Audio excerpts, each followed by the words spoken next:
I think ethics, which to me is a little different than compliance, ethics is a price of staying in the game. You can have one transaction with someone, but if they feel cheated, if they feel disregarded, and that might be a vendor, a business partner, a consumer, you're not going to have a second or third interaction, or you're not going to get the benefit of that trust or partnership. So I just think they're just inextricably entwined.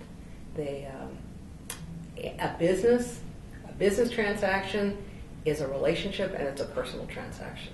And unless you do that with both parties coming away from that transaction feeling like they won something, you're not going to have another business transaction. If one wants to spread or institutionalize ethical values in an organization, dialogue is a critical component. When I work with executives, often in a retreat-like setting, I begin a week by saying, we have to make friends with hypocrisy. And they give me a strange look, like I thought you were the ethics guy.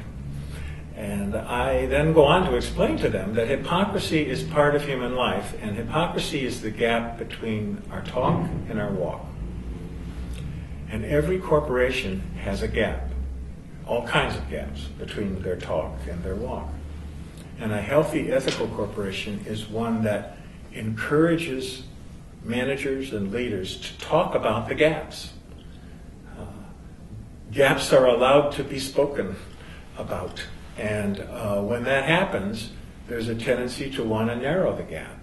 The moment you identify that we say this and we incentivize that in our company, then there's an impulse to want to do something to bring them closer together. And that kind of dialogue, to me, is the healthiest kind of dialogue to keep an ethical culture alive.